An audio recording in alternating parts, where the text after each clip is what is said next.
রহমানের বান্দার গুণ আল্লাহ তাআলা বর্ণনা করেন, ওয়াল্লাযীনা লা ইয়াদউনা মা'আল্লাহি ইলাহান আখার।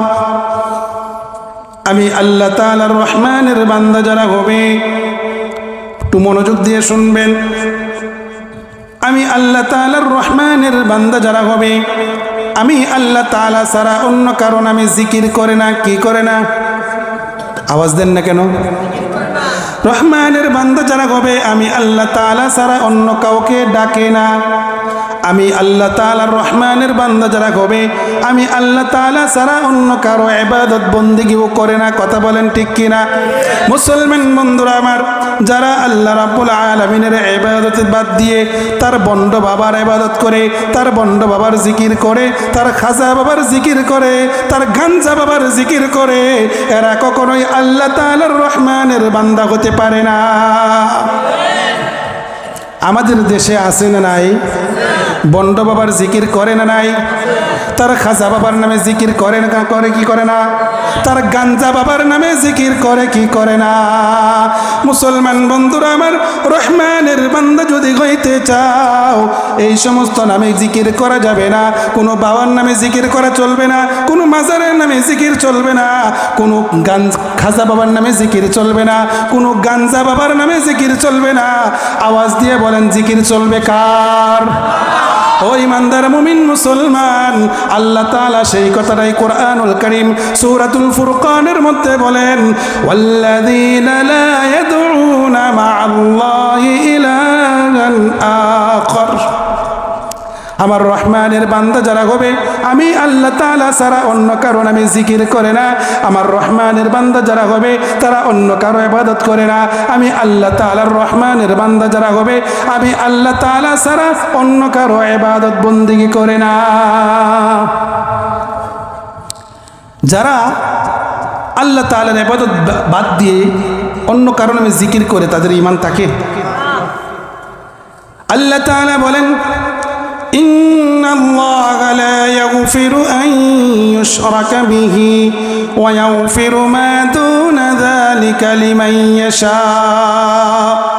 আমি আল্লাহ তাআলা, বান্দা তোমার জীবনের সমস্ত গুনাহগাতা মাফ করে দিব, কিন্তু বান্দা তুমি যদি আমি আল্লাহ তাআলার সাথে কাউকে শিরক করো, আমার আল্লাহ তাআলার সাথে যদি কাউকে অংশীদার স্থাপন করো, আমি আল্লাহ রাব্বুল আলামিন এই শিরকের গুনাহ কখনোই মাফ করব না। ওই ইমানদার মুমিন মুসলমান, যারা আল্লাহ তাআলার নাম জপে 5 বার, তার বাবার নাম জপে 100 বার, এমনটা আছে না নাই? তারা কি শিরক করে কি করে না? জিকির করতে হবে একজনের, আওয়াজ দিয়ে বলেন কে? ইবাদত বন্দেগী করতে হবে কার? তাহলে যারা এই বিভিন্ন মাজার ভক্ত, আপনার মনের সকল চাহিদা কি মাজার পুরা করতে পারবে? এই মাজারওয়ালা তিনি আপনার মনের আশা কি পুরা করতে পারবে? তিনি তো আমাদের দিকে তাকিয়ে আছেন। আমরা যদি কিছু দিতে পারি, সেটা তার জন্য কবরে সে পাবে, সে আবার আমাদেরকে কি দিবে? ঠিক কিনা? সেই তো মানুষের কবরে সে এনাফসি করছে, সে আমাদেরকে কি দিবে? অনেক মানুষ আমাদের সমাজের মধ্যে আছে যে অতি আগ্রহ হয়ে সন্তানাদি হয় না, অমুক বাবার দরবারে মান্নত করো, তোমাকে সন্তান দিবে। অমুক পীরের কাছে মরিদ হও, তোমার সমস্ত অভাব দূর করে তোমাকে ধনী বানাইয়া দিবে। অমুক পীর সাহেবের কাছে গিয়ে খেদমতে নিয়োজিত হও, তোমার মনের সকল আশা পুরা করে দিবে। এমনটা আছে না নাই? শুধু তাই নয়, অমুক পীরের মুরিদ হইলে নামাজও লাগবে না, মৃত্যুর পরে আমার পীর সাহেব আমাকে জান্নাতে নিয়ে যাবে, এমনটা বলে কি বলে না? তাদের ঈমান থাকবে? দিতে পারে একজন, তিনি কে? আপনার মনের আশা পুরা করে একজন, তিনি কে? আপনার মনের সকল কষ্ট দূর করে দিয়ে একজন, তিনি কে?